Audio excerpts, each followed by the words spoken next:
Welcome to another episode of Prescription for Life. My name is Linda Golick. I'm the Health and Wellbeing Consultant at Bellin Health, and I'm so pleased to be joined today with our guest, Randy Van Straten. Randy is our Vice President of Business and Community Health. Randy leads a team that delivers direct health care services to nearly 2,000 regional employers. He's on multiple community boards. He's the executive director of the Bellin Run, of course, one of the top 10Ks in our nation.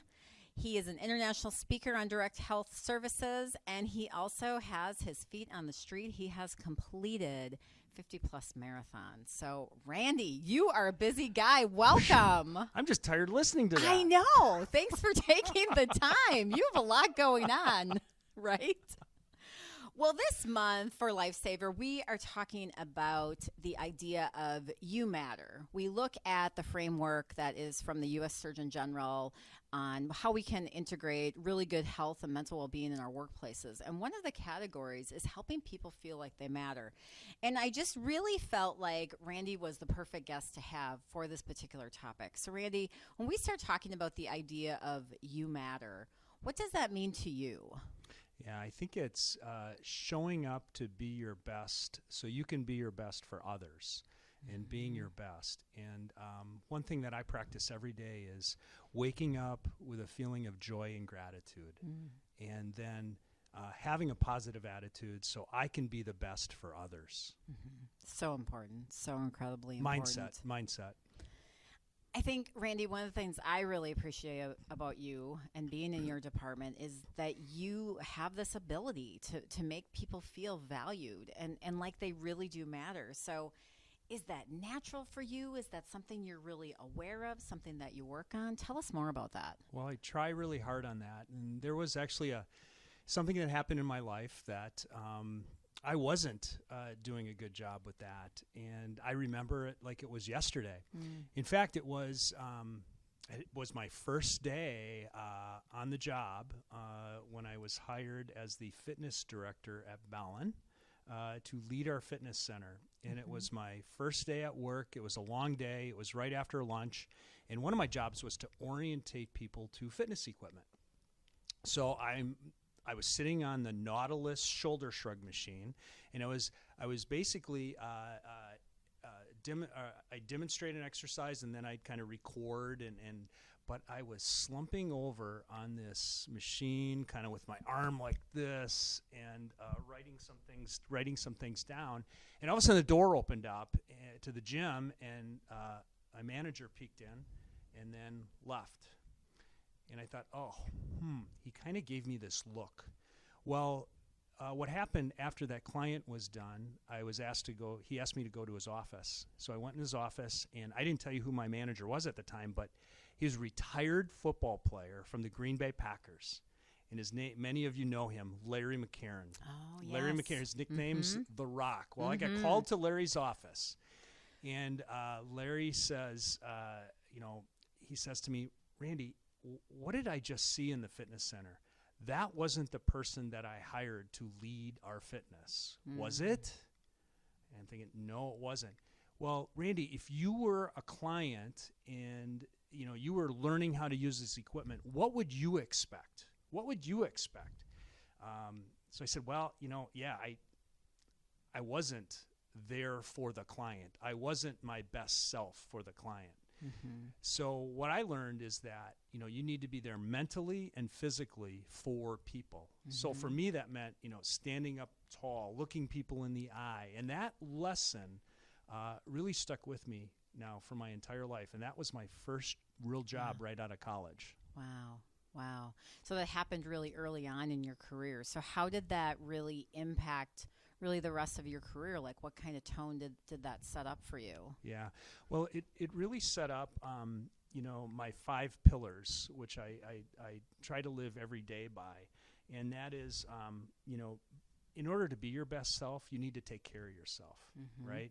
So definitely, I try to eat well, exercise, take care of myself, get enough sleep.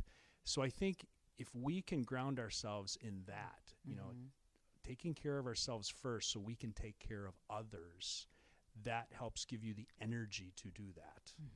So what are your recommendations for someone then that maybe feels like they don't matter right now? Maybe they're in a situation where they're thinking, I don't matter in this situation. What would be your words for them? Yeah, a great question.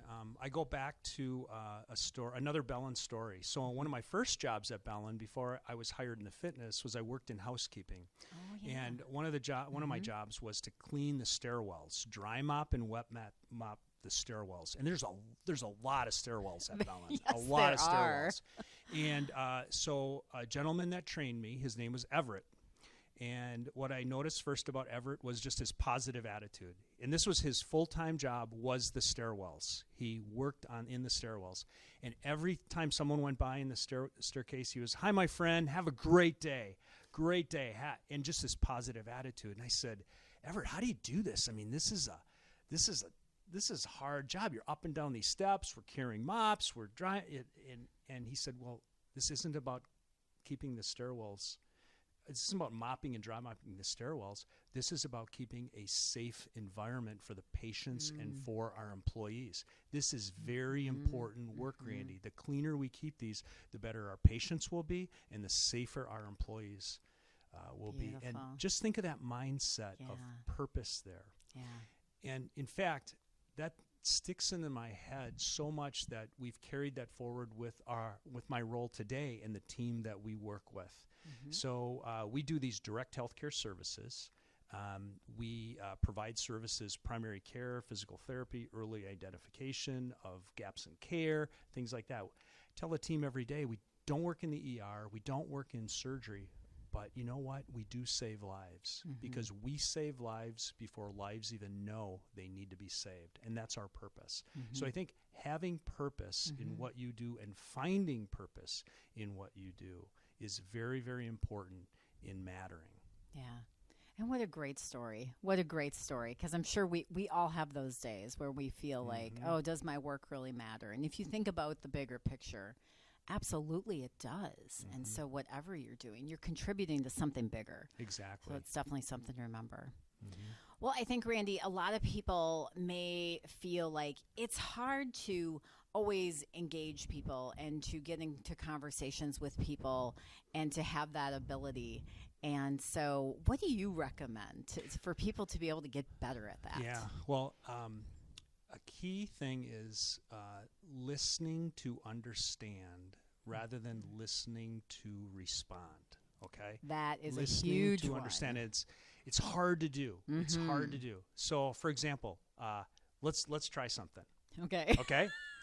We'll do a little listening test. Okay. Okay. I'm a little scared, but so it's I just okay. need you to repeat after me Okay. 5 times. Okay? Ready? We're going to say spot 5 times. Spot, spot, spot, spot, spot. What do you do at a green light? Go. Good job. You had to think about it. You had to think about it. Well, my brain took a moment. Yep, My brain took a moment. 95% of people say stop. Stop. Say Oh, stop. sure. Oh, So sure. you were one of the 5%. Oh, But yay. Yep. So nice job.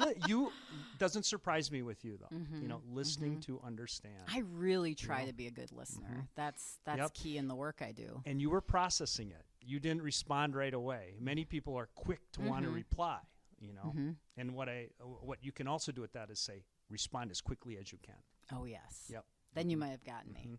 So the other thing is, if you're in a crowded room with a lot of people, do you ever engage with someone that makes you feel like you're the only person in the room? I know a couple of those people. Absolutely. Is it? Yes. Doesn't that? How does that make you feel? It's such a gift. Yep. It's And wonderful. You're not looking around where other people. No. You're focusing on that conversation, and I think that is so key. And looking individuals in the eye and having that conversation. Yeah. So that's something nice. that I really try to practice. Yeah. Awesome. So let's talk a little bit about the mindset of really kind of being in that mindset of helping people feel like they matter. How do you recommend people start to make that change? Yeah. Great question. I think being curious, having a curious mindset, And one of the ways to do that is, it's something I had to work on because I was born an introvert and into a extrovert job. So I need to work on this, and it can be energy draining. Yes. And so I took a public speaking class, and I came across a tool, and it's called the Conversation Stacker. So here's something else we'll try. Okay. Okay. So now, close your eyes. Okay. And imagine this. Okay. Imagine a gold nameplate with a name on it 3 times. Okay. Out of that gold nameplate, there's a hand coming out. That hand has a work glove on it. Has a work glove. That work glove has a smiley face and a sad face on it. Okay. Sitting inside that open palm of that work glove is a house. It's a brick house. Lights are on it, windows, you're looking in the windows, you're seeing a family, you're seeing a pet, you're seeing the fish bowl, you're seeing that, and then that house has a chimney. In that chimney is stuffed an airplane, a big 747 airplane with its engines running, okay? And then on top of the tail of that airplane is a teetering tennis racket with lights on each end of it, okay? You can open your eyes. Okay. Now you're thinking, what does that have to do with anything? Well, it has a lot. Because it helps introverts like me be curious with questions and meeting people. Okay. So number 1, the gold nameplate, your name, Linda, right? So I'm going to introduce myself, and then right away, because you ever meet someone and you're thinking about what you're going to respond with, and you didn't even hear their name. Right. So right away, think gold nameplate, name 3 times. So Linda, I'm going to say right away, Linda, it's nice to meet you after I introduce myself. Linda, it's nice to meet you. So what? I'm just curious, what do you do for a living? I work at Bellman, right? So that's the work glove. What's challenging about it? That's the sad face. Not like, what don't you like? What's challenging about it? What do you like about it, right? Do you live in the city? Do you live, so we have this conversation. It's not like I'm interrogating you, but I'm having this conversation, right? Where do you live? Family, pets, I know you have your dog and, yes, and then amazing. Guess what the airplane is? Travel interests. Yeah, got any good trips coming up? People love to talk about trips. Oh, yes. And then the tennis racket on top, teetering. So like a hobby? Hobbies, interests. Okay. And the lights on each side give you permission to go down any of those angles to further be curious about that. Love that. But could you ever meet someone and then they'll say, well, do you have a family? No, I don't. And you're like, what do I ask next? This helps you have the stacker of where you go next. Love and feel that. comfortable with that. Now, the other thing is a person's name is the sweetest sound to them. So if you can say their name through that conversation 3 times, okay, you're going to remember it, and they're going to appreciate it more, and you're going to help them matter also. Nice. I was thinking that it would help us remember people's names, because sometimes people really struggle with that. So to repeat it and to connect that. Yep. There's awesome. There's another little thing that I do too in meetings. So you ever go into a meeting and everyone goes around the room and there's 15, 20 people in the room. Some of them some of them you haven't met yet. Well, I take a blank piece of paper and I basically map out the table and I write their names around the table. So I have their names, and then as they introduce themselves, I write a little bit of something so that when I am presenting or if I'm responding to something, I can say, oh, yeah, like Steve said over there. And they hear their name, and so you interact and you pull them into the conversation. Yeah. So that's another way of helping people matter. Yes. Another little tool. Love that. None of these are mine. So these are things that I've just picked up over time. That's good. Well, we appreciate you sharing those with us. That's great. Great information for all of us listening today. So any other thoughts, Randy? Any other closing remarks? Any other recommendations? Again, I really wanted to have you talk about this topic because I feel like you just have this beautiful natural ability to make people feel like they matter. And I think it's so reassuring to hear that you worked on it too, and it was something that you learned, continue to work and you on continue it. to work on it, and that's so great to hear.